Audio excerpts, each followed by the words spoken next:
Hi everyone, I'm Lady Teddy. I'm here to read to you guys from Magium, which is a text-based choose-your-own-adventure story game app that is free and is on both Android and iOS. Nephilim Teddy says, hi YouTube! I've actually thought about that. Since this is supposed to be relaxing... DL Miller! Hello, it's good to see you. You miss... Oh, thank you. Are you here for the reading? This is my first time doing it in a while. I've had a sore throat for the last several weeks, so I have not been able to do Magium. But I'm back. And I'm probably out of practice, and I don't remember where we are in the story, so we shall see how this goes. The way it works is... Right now we are achievement hunting, so I'm going to remind you guys of what the achievement we're probably going for is. We need to get, I believe it is 25 achievements to unlock the third book. We are in the middle of the story, which means that people probably don't know what's going on, and that is okay. If you have any questions, feel free to ask. When we get to a decision, I'm either going to read out loud, I'll read out loud what the options are. If it's just conversational or directional, then I'll let you guys decide. If we're trying to get a certain thing, I'm going to very strongly push, but I will let you guys mess up if you guys want to. Yeah, if people just want to relax and fall asleep, that is totally chill. You can just pass out or relax and do nothing. No one needs to say anything. If people do want to respond, or if people do want to participate, what I do is I read out loud the options and then I give y'all about a minute and I will go with whatever the majority of the chat says. If no one says anything, I'll make a decision. That wasn't too bad for not having done this spiel for several weeks. Carrot King, hello!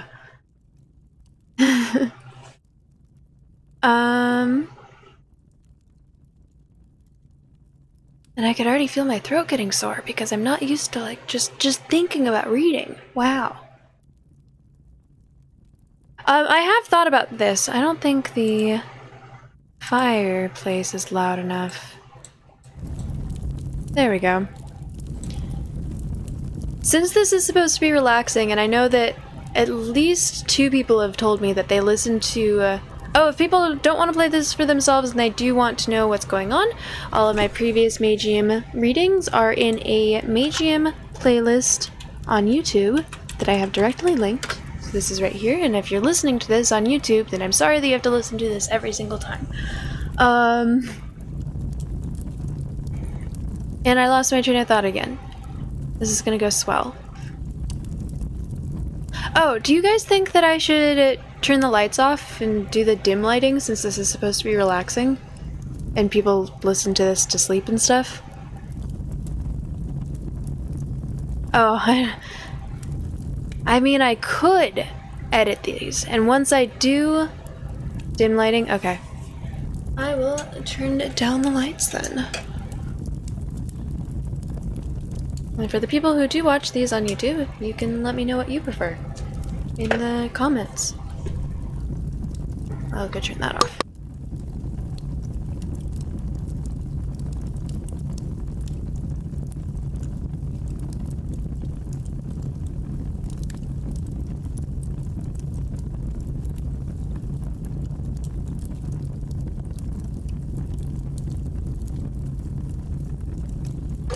Yes, there's the link to my YouTube.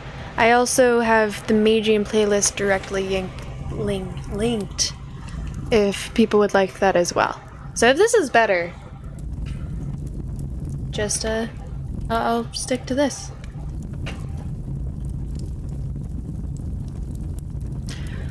Okay. Also I have all sound alerts turned off, so I wouldn't recommend redeeming any of those. Wrong one.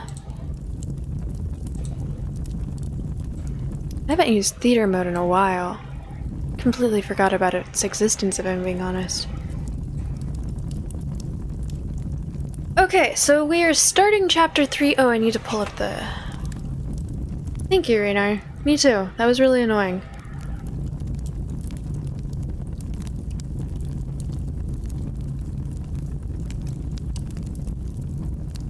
I need to pull up the achievement guide because it's really hard to figure out which achievements we are even able to get.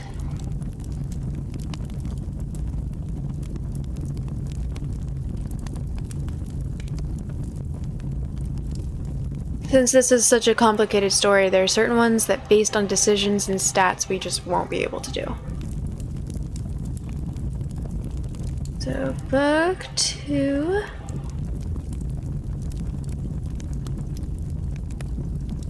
Chapter 3.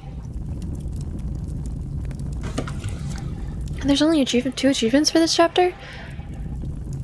Achievement, book 2. We only need 4 more unlocked. There's only 2 achievements in this chapter?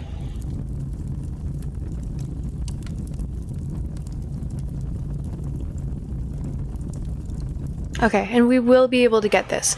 Once an enemy, now an ally. Convince an enemy troll to join your side, which we already got in our initial playthrough. And the Golden Cage. Find out why Aluna can cast the Spirit Fox's Golden Cage. You guys might not get this one on your first try. Okay.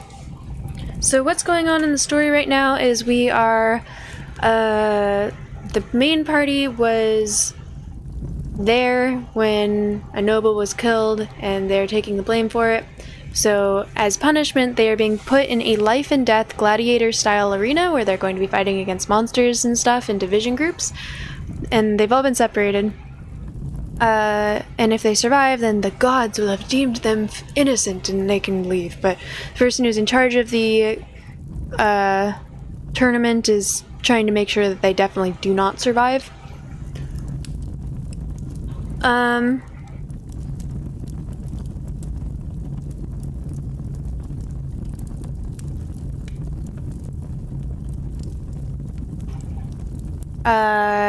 So they, in his division group, Barry, the main character, met Layla. He and Layla realized that they're both Losathi, which is a race of people that look human, but they're not human.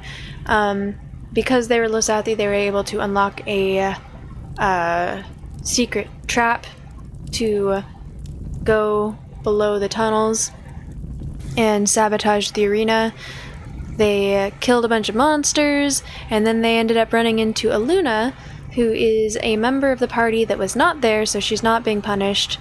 And she's also sabotaging the arena with this goblin dude that she's introducing him to. Oh, I guess we haven't met the goblin dude yet. We're gonna meet the goblin dude. I just gave you spoilers. Sorry.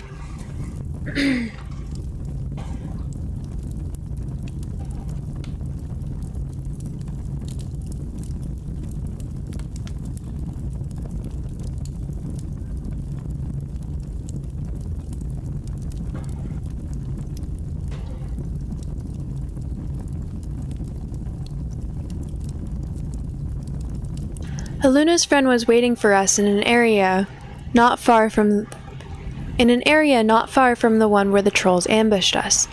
He was leaning on a wooden staff with several dead trolls lying on the ground around him, and he was studying us closely as we approached him. His appearance shocked me at first, but when I saw Aluna nod to him, I immediately realized that he was the one that she brought us to meet. Aluna's friend was no taller than 4 feet, with fangs instead of teeth, a crooked nose, pointy ears, and green skin. I must admit that I wasn't expecting this friend of hers to be a goblin. But given the fact that Aluna is a banshee, I suppose I shouldn't find it too strange that she'd have a few monster allies in Varathia. I've heard before that goblins are supposed to be really smart compared to other monsters, but this goblin in particular has a very shrewd look about him, and his cunning grin reminds me of those slimy merchants that are constantly looking for new ways to rip you off. And he's not trying to hide it, either. His high intelligence is likely a result of his old age, which I've heard is not an easy feat to achieve if you live your life as a goblin. Most goblins die young, either because of starvation or because they get killed while trying to steal food in order to survive. Since they are considered monsters by other civilized races, they are forced to live from scraps, and and often need to resort to illegal activities such as smuggling and stealing in order to get the goods they require. But this goblin's skin is all wrinkly, which means that he must have lived well over 200 years, given how slowly goblins are known to age compared to humans. Living this long as a goblin, especially in a place like Varathia, is definitely not something that you can achieve through sheer luck. Is this... I don't remember the voice that I did.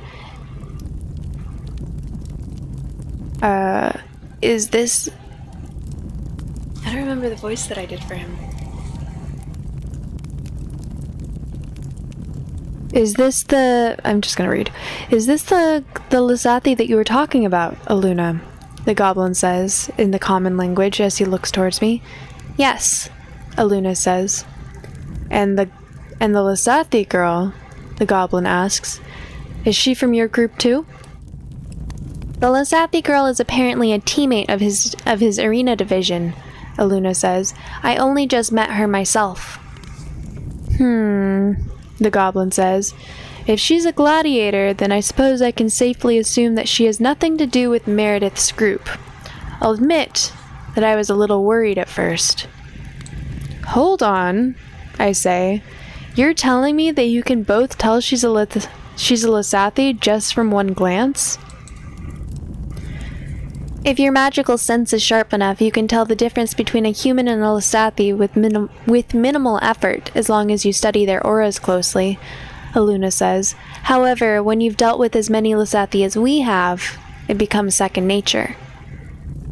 And are you sure that these two can be trusted? The goblin asks Aluna. Aluna gives me one long look before she answers the goblin. Barry is trustworthy enough, she says. I don't know much about the girl, but I don't see any reason why she wouldn't agree with what we're planning to do. She is a gladiator, after all. Hey, wait a minute, I tell Aluna. If we're talking about trust, then the same question goes for him as well. Just how much are you willing to trust this guy? To me, he looks just about as trustworthy as a swindler who would try to trick you into playing a rigged game of cards on the main streets of Bagelberry. The goblin laughs out loud after hearing what I had to say about him. I like this one, the goblin says. He speaks exactly what's on his mind without making any effort to sugarcoat his words. To answer your question, Barry, Aluna says, I do not trust him at all. And he does not trust me either. However, we are both smart enough to know that neither of us would benefit from betraying each other. The information he provides me with regarding the other monster race's activity is invaluable, and in return I've been helping him from time to time by ridding him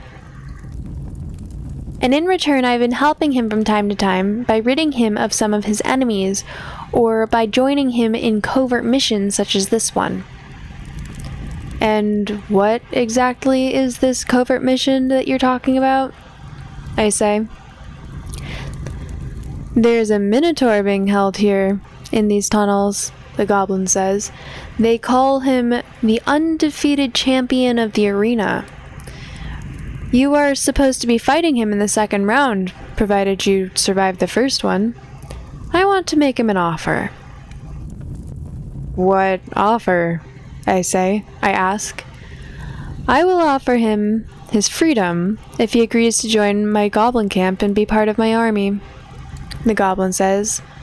You have an army? I ask him, confused. I thought you were just some random goblin that was acting as Aluna's informant. The goblin laughs again. There really isn't any limit to your bluntness and disrespect, is there? The goblin says. The goblin that you are talking to is Firon, the general of all free goblins, Aluna says in a bored tone. He is at the top of the hierarchy of all the goblins from Varathia that are not under Tyrath's rule. Tyrath? I ask. You mean the dragon that I fought on my second day here? The one and only, Aluna says. I am intrigued, Firon says, as he strokes his chin and he looks at me. I can't say that I've heard of many beings that fought Tyrath and lived to tell the tale. How exactly did you manage to escape his wrath? Who said that I escaped? The ones who fought Tyrath before sound like a bunch of weaklings? Do I seriously look like I'd need to run away from the likes of Tyrath?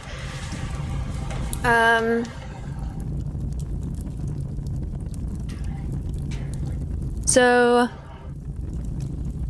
yeah, if anyone has any preference here, what happened was, Eden, kind of a chaotic evil, chaotic neutral, overpowered type, showed up and basically gave Barry magic powers that he used to fight off Tyrath until a trap activated and transported Tyrath to another part of the island. So, he didn't really defeat him on his own. Any of these work. If anyone has a preference, now is your chance to say something, otherwise I will be making a decision in about a minute.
Always sass, but all of these are kind of sassy. All of these are kind of sassy. You'll have to be more specific.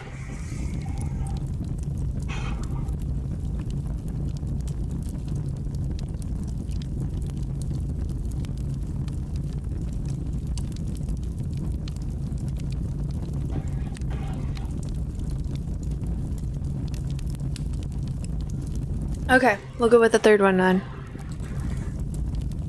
Do I seriously look like I'd need to run away from the likes of Tyrath? I don't think that you want to hear an honest answer to that question, the Goblin General says, but your tone seems to suggest that you're not joking. Surely you're not going to tell me that you defeated the King of Dragons all by yourself? Not by himself, Aluna says. He had help from a certain Stillwater that I believe you are well acquainted with. You were talking about Eden, Firon asks. Yes, Aluna says. Eden seems to have taken an odd interest in Barry and his group for whatever reason. I hear that the Stillwater appeared out of nowhere in the middle of their battle with the dragon, and he powered up Barry's stat device in a way that allowed him to cast spells. This is the reason why Barry was able to fight Tyrath on equal terms. What you are telling me should be impossible, the Goblin General says. Unless the item itself is the one casting spells. A Lysathi should not be able to use magic by any means because of the complete lack of magic in their aura. I did hear that the Lysathi of old experimented with adding magical stats to the device a long time ago, but I am quite certain that they never managed to make it work. In order for someone to be able to cast spells by using those stats, they would need to have both the low magical frequency in their aura that is specific to the Lysathi, and the potential to cast spells. They'd practically need to be both a Lysathi and a... The goblin stops talking, suddenly, looking as if he'd just made a shocking realization. Seeing the look on his face, Araka starts to laugh from within her amulet. So, you figured it out, eh? Araka says. You knew? Firon asks her. I figured it out a while ago after he started casting spells left and right against a bunch of skeletons, Araka says. But I thought he was But I thought he was a regular Lasathi too at first. Eden is probably the only one who knew it from the start. So that's why he's taken an interest in him, Firon says. What are you two talking about? I say. They're saying that you're a half Lasathi, Aluna says. A half Lasathi, or a half human, half Lasathi, to be more exact. Upon hearing Aluna's words, Layla suddenly turns her head. Upon hearing Aluna's words, Layla suddenly turns her head towards her, and she watches her attentively. This is the first time I've seen her react in any way since the beginning of our conversation. A half Lasathi, you say, I tell Aluna. It is the only possible explanation, Firon says. I don't know of any other races that look the way you do, and as long as you are also half human, your use of the magical stats makes sense. To be honest, I don't really care either way, I say. Being a half Lasathi doesn't really make much of a difference to me. Besides, I have absolutely no idea how I'm supposed to use those magical stats that you were talking about. So far, I've only been able to use them for a very short period of time, and only after gaining access to a huge source of energy. That's not exactly ideal. There is a way to unlock those stats permanently, Firon says. However, doing so would require a code that is likely only known by a handful of Lasathi in the top brass of their organization.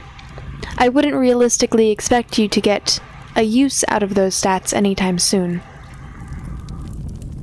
So, I say, it's not that I'm not enjoying our conversation and everything, but shouldn't we maybe get moving before the trolls send more reinforcements our way?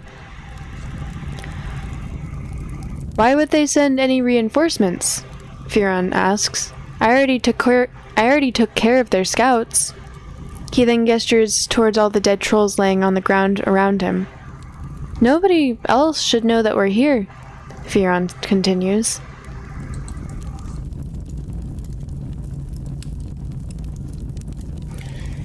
Speaking of the trolls, Araka says, are you guys going to hide these bodies anytime soon? Or are you planning on hanging them as decorations? Not that I'm against either of those ideas, of course. Can't you just wake up Flower and have her incinerate the troll corpses? I ask Aluna. I'd rather not wake up Flower unless it's absolutely necessary, Aluna says. Stealth missions were never exactly her specialty, and she doesn't really get along with Firon all that well either. No need to worry, Firon says. I've got everything covered. The goblin then smacks his staff onto the ground, and all of the troll corpses get engulfed in flames at the same time. After a few seconds, the flames disappear, and the dead bodies are replaced by ashes. Shall we proceed? The goblin says. Araka, are there any enemies in our way? Aluna says. Nah, Araka says. You've already killed most of the guards from this area. And no one is hiding invisibly? Aluna says. No one, Araka says. Excuse me, Layla writes as she looks at Aluna. Did you just say that the banshee from the amulet is named Araka? I did, Aluna says. You've heard of her? I've heard a few things. Yes? Layla writes. What exactly have you heard about her? Did you hear that she'll grant you 3 wishes if you spin her by the chain? Did you hear that she gets sick if you spin her by the chain? Let me show you. I don't really have a preference for any of these. So, yeah, if anyone would like to make a suggestion, now is your chance. Otherwise, I will be making a decision in about a minute.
Okay. Did you hear that she gets sick if you spin her by the chain? Let me show you. I then take Araka's amulet from Aluna and I start spinning it, while Aluna lets out a sigh. No. Layla writes as she looks at me confused. That's not really what she is most known for. What the hell are you doing? Araka shouts while I spin her. Show this to whom? Who were you even talking to? Has the stress from this past week finally made you lose your mind? What do you mean who I was talking to? I say as I stop spinning the amulet. I was talking to Layla. Who the hell is Layla? Araka says. The Lasathi girl, Aluna says as she takes back the amulet and puts it around her neck. She's been communicating with us through written messages floating in the air in front of her. Oh, so that's what she was doing, Araka says. Can't you see the writing? I ask her. No, I can't see anything from inside here. Are you stupid? Araka says. I have no eyes. I can make out most things with my magical sense, so I don't really need my eyesight for anything important. But to me, the girl's drawings in the air were just magical particles floating around at random. Now that I know what they're supposed to be, I might be able to make a little more sense out of them. Are you sure it's safe to carry her around like this? Layla writes, looking concerned. Don't worry, she's not that tough, I say. Hell, I fought her with a dagger while she was in her best condition, and she still couldn't kill me. You really like to play with fire, don't you, Berry Boy? Araka says. As long as she stays in that amulet, she's not a threat to us, Aluna tells Layla. Come on, let's get going.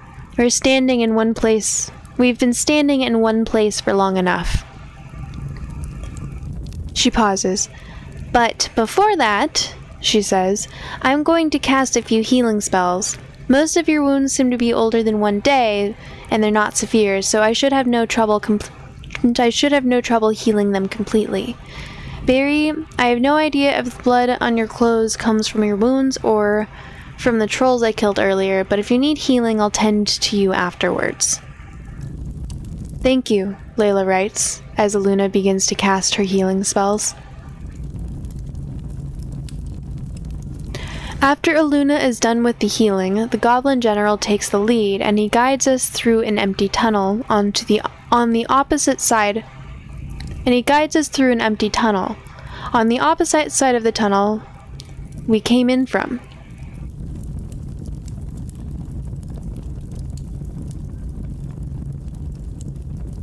That is quite an interesting method of communication you are using, young girl, Firon says. Judging from the way the magical particles are forming in the air, I would venture a guess that you are using some kind of modified version of a stat booster to transmit your messages? Am I correct? Layla does not answer the goblin immediately, and she takes a few moments to look him in the eyes before she writes her response. I see that you are very knowledgeable when it comes to magical devices, Layla writes. I've fiddled with a few artifacts and devices, including my staff. Yes, Firon says, but nothing as complex as your translator. It must have taken a very thorough understanding of the ins and outs of mind-reading magic, and years of hard work to make something this sophisticated. Whoever worked on your device must have been very talented. He is, Layla writes, with a sullen look on her face.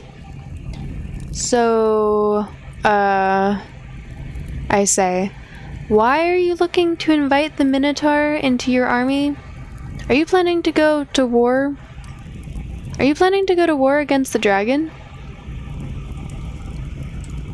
How intriguing, the Goblin General says. You have absolutely nothing to gain from this information, yet you are casually asking me to divulge to you some of my most important military secrets without offering me anything in return. I know that you are not a spy, because no spy would be stupid enough to ask me something like this directly. So what is the reason behind this question, I wonder? I believe that this is what humans like to call small talk, Aluna says in her usual indifferent tone. Empty words with the sole purpose of engaging in a conversation for no reason in particular. Barry is just particularly bad at being discreet, so he never stopped to think whether this question was appropriate or not in this situation. Give me a break, I said. If you were so worried about me knowing your plans, then you would have never allowed me to find out about the Minotaur in the first place. If you have any reason to think that I might somehow leak the information, then you can just tell me you're looking to hire the Minotaur as the army's accountant and leave it at that. It's not like I can verify the information that you give me anyway.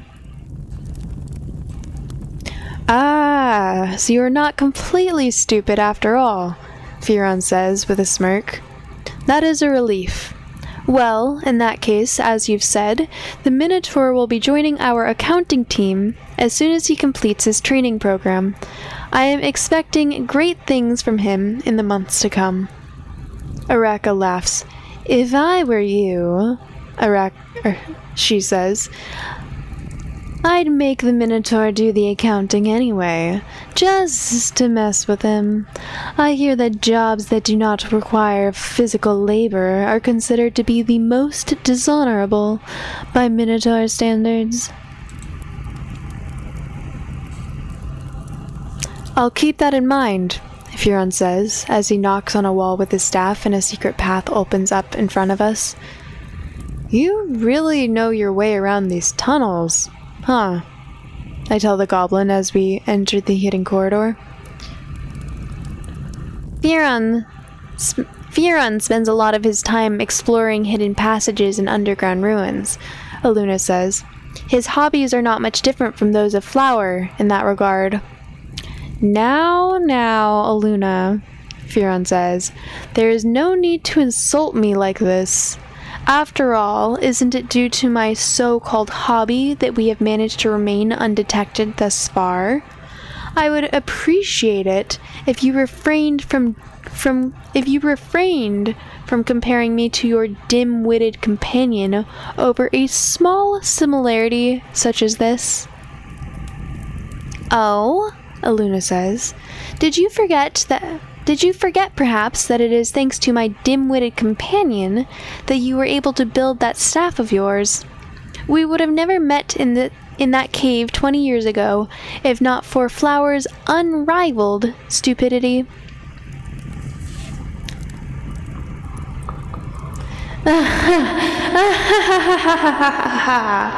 Araka laughs. I still remember your face when you woke up in the middle of that cave. Surrounded by fire elementals. I can't believe that she actually fell for my bluff. Just thinking about it makes me burst into laughter.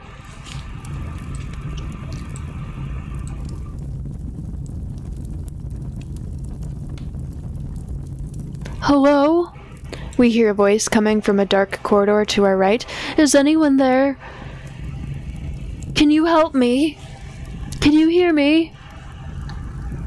We all stop suddenly and we look towards the corridor in an attempt to find the source of the sound. The voice seems to have come from the end of the tunnel, but is much too dark to see anything clearly. If you can hear me, please, help, the voice says again. I've been trapped here for months. I'll do anything you want, please. The goblin says as he creates an orb of light with his staff, and then he makes it float all the way to the end of the tunnel. Now that we get a clear look, we see that the end of the corridor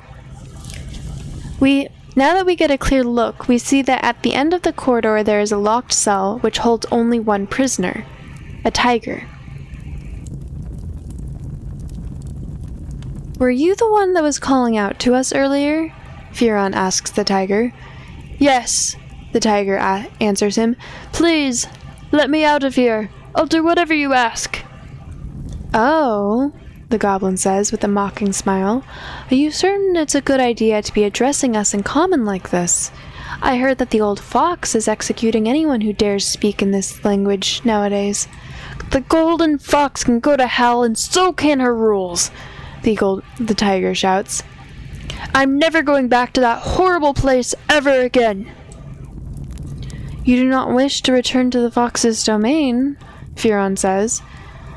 But what other place is there for animals like you? Who else is going to protect you if not the spirit fox? I don't need anyone's protection, the tiger says. The goblin grins. Is this why you were in this cell alone, begging for our help then?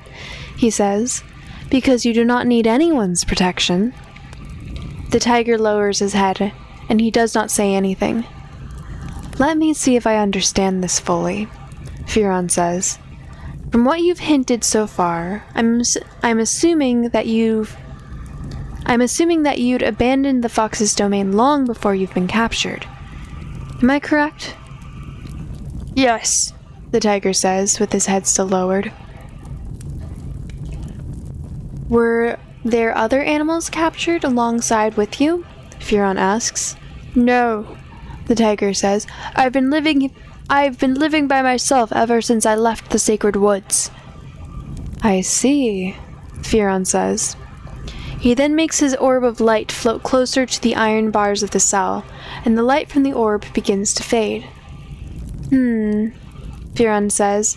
As I suspected, the cell you have been placed in restricts the use of magic. Should I take it that you are a mage, then? I am, the tiger says.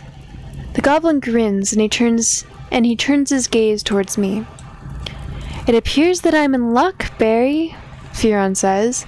I may have just found myself the perfect candidate to lead my army's accounting team. What do you think? Does he look fit for the task? I'm going to give it to you straight. I don't see him holding a pen anytime soon. I see that it didn't take you long to adapt to our human small talk. Could we stop calling them accountants? It's beginning to sound confusing. If anyone would like to participate, now is your chance. Otherwise, I will be making a decision in about a minute.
One seems not. I agree.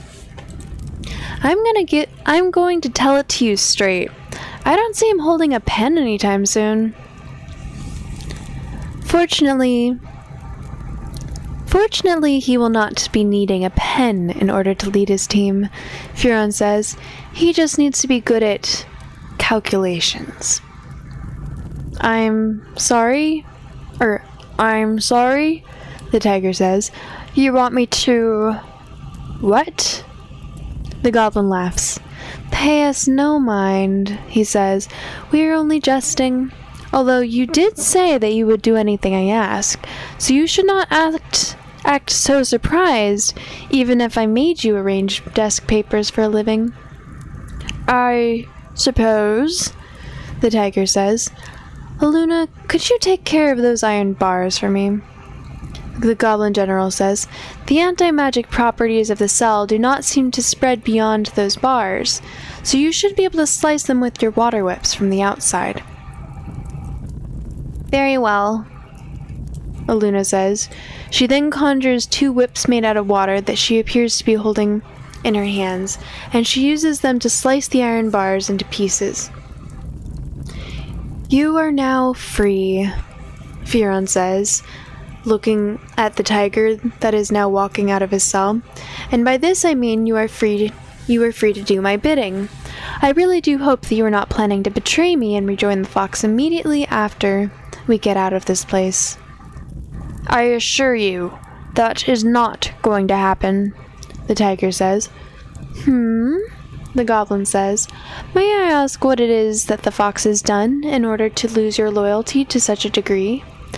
Why would you still refuse to go back to your homeland after all this time has passed?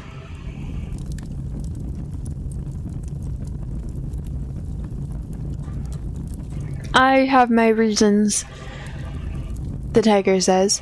See, that's not very reassuring, Furon says, as he points towards the tiger with his staff. If you're going to give me vague answers like that from the very beginning, what's to tell me that you didn't, in fact, make up the whole story about leaving the fox's domain just to gain my sympathy? The fact that I am speaking to you in the common language, the tiger says. Explain, Furon says.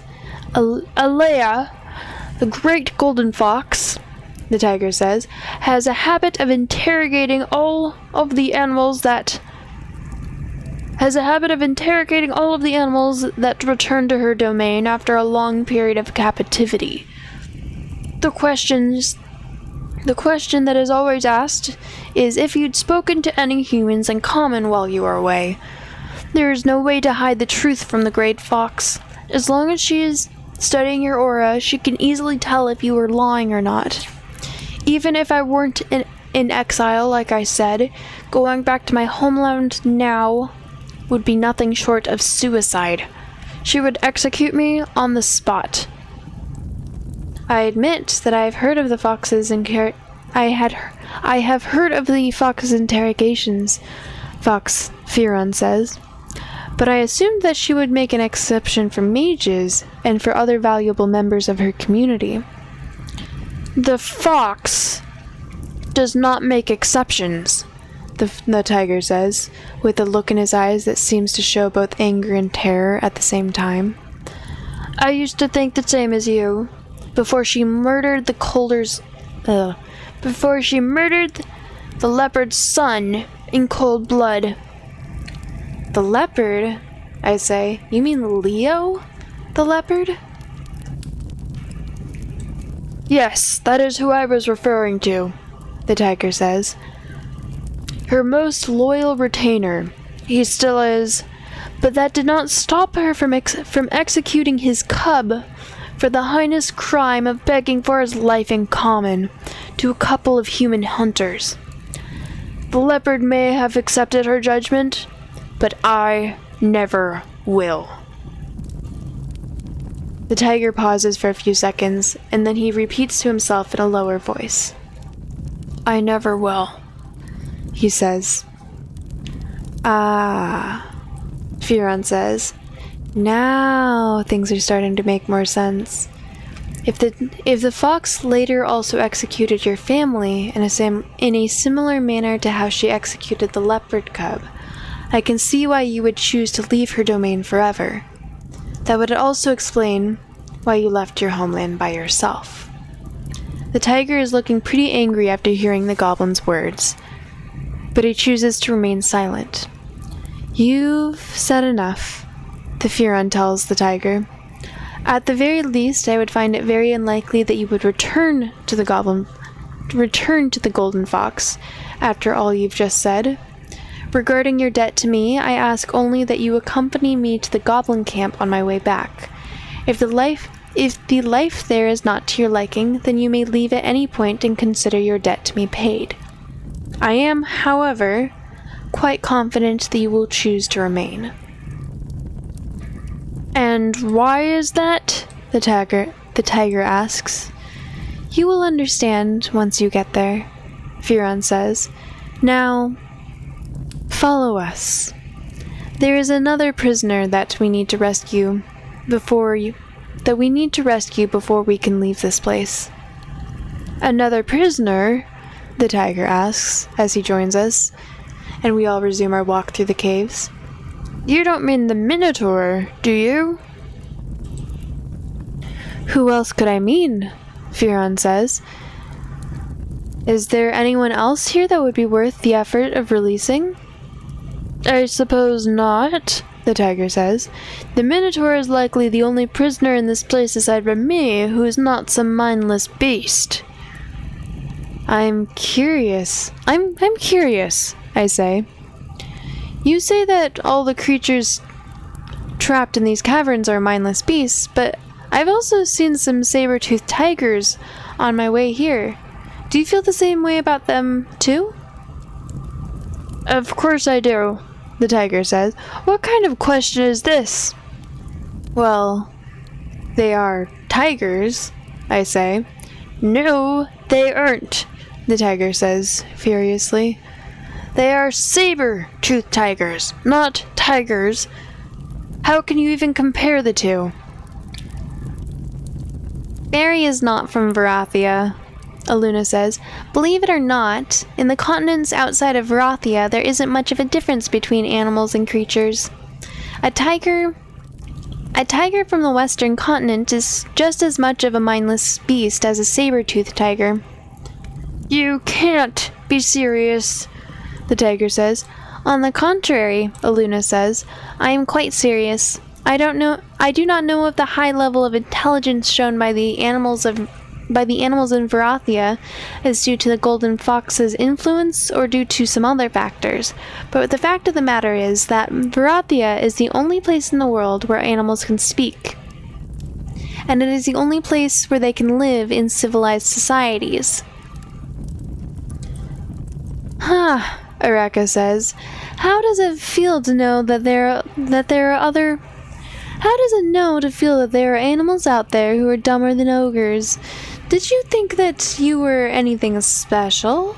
I'm willing to bet that people outside of Varathia would not even be able to tell the difference between you and a wild beast.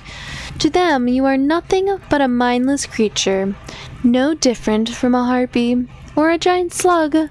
Isn't that right, Barry?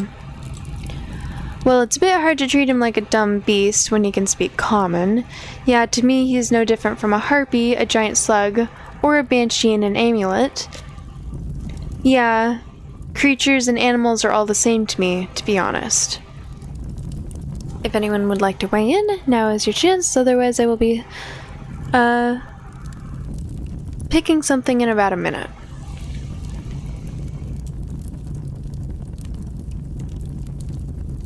And I gotta end soon.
Alright. 1 is your choice? Really? But that's not even the sassy one.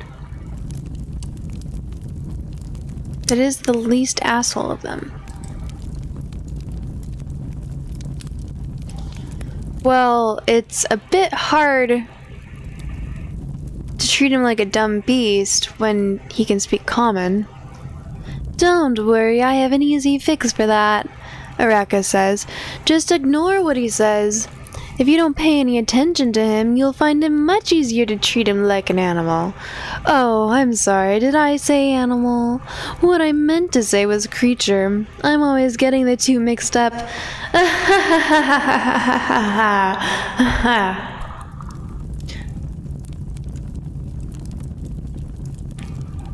Who the hell is the clown from the amulet? The tiger says. Some sort of prankster spirit? That's rude, you know, Araka says. You should not assume I'm a clown just because of the girl wearing my amulet is dressed in clown clothes. Don't they teach you manners in animal school? As unbelievable as it may sound, Aluna says, ignoring Araka, the banshee trapped in this amulet is the one responsible for the exile of all the banshees to the earthen plane. The gods didn't want to deal with her, so they The gods didn't want to deal with her, so they banished her here, along with all of her kind. Or, so she claims. Oh, I can see why they'd want her out of the magical plane, the tiger says. Even the gods would run out of patience when dealing with such idiocy. Oh, yeah, Haraka says. Well, I'll have you know that she does not get to finish what she had to say because Aluna snaps the amulet shut in the middle of her sentence.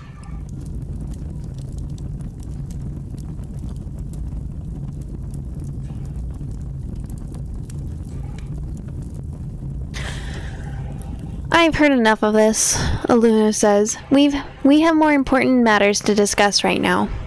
She then turns to me.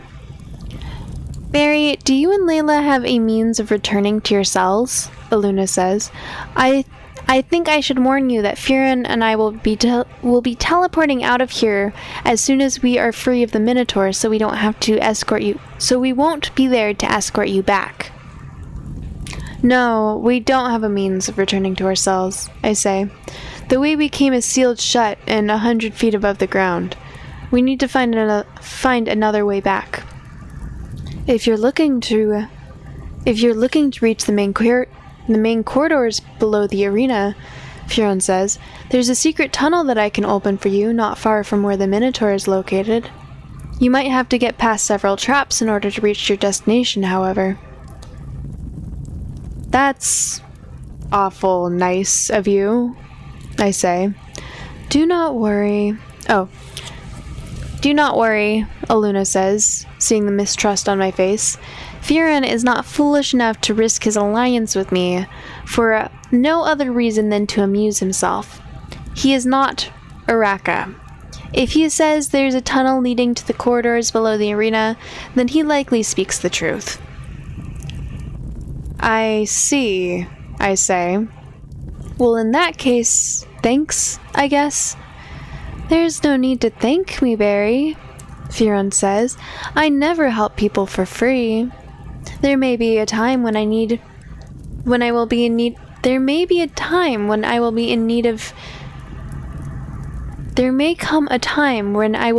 of your help as well. If that time ever comes, I'd rather have you owe me a favor than the other way around. That's all there is to it. Ibrax, hello, welcome in.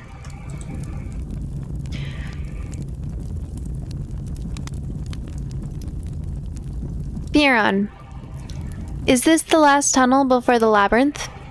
Yes, Firan says. The tunnel's exit should leave us very close to the maze's entrance. Wait, what maze? I say. Do you know that old legend, Firan says, in which the gods worked together to build an elaborate maze for the sole purpose of trapping the king of the Minotaurs? Well, it seems that the owner of the arena liked the story so much that he decided to build his own underground labyrinth as soon as he got a hold of a Minotaur. Unfortunately, I did not have a chance to visit these tunnels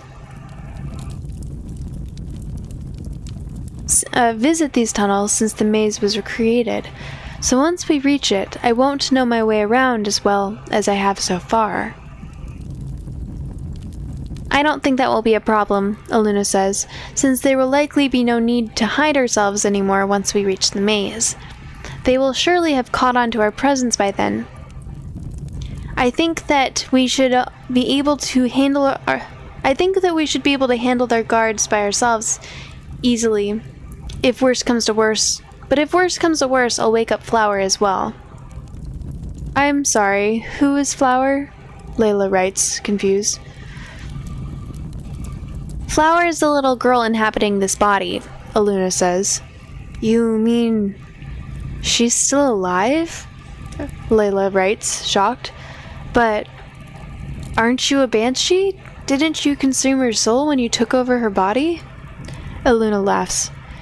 If only it would have been that easy, she says. Unfortunately, the two of us have been stuck together in this body for the past 20 years. And will likely continue living like this for years to come. Our souls are fused. I see, Layla writes simply. She looks as if she'd like to ask some questions. She looks as if she'd still have some questions to ask, but ultimately she decides against it.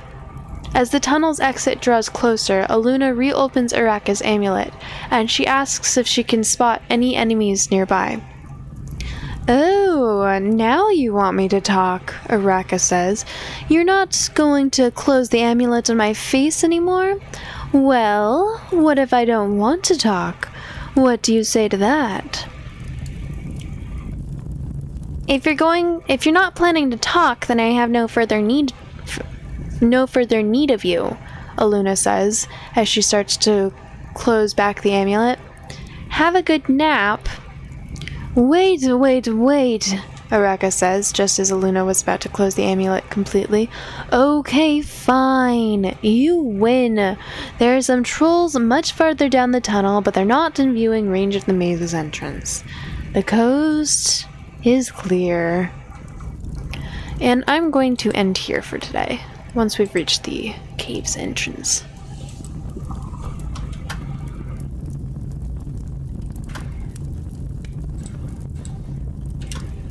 B2C3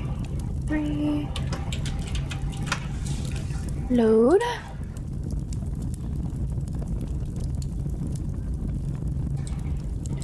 Okay.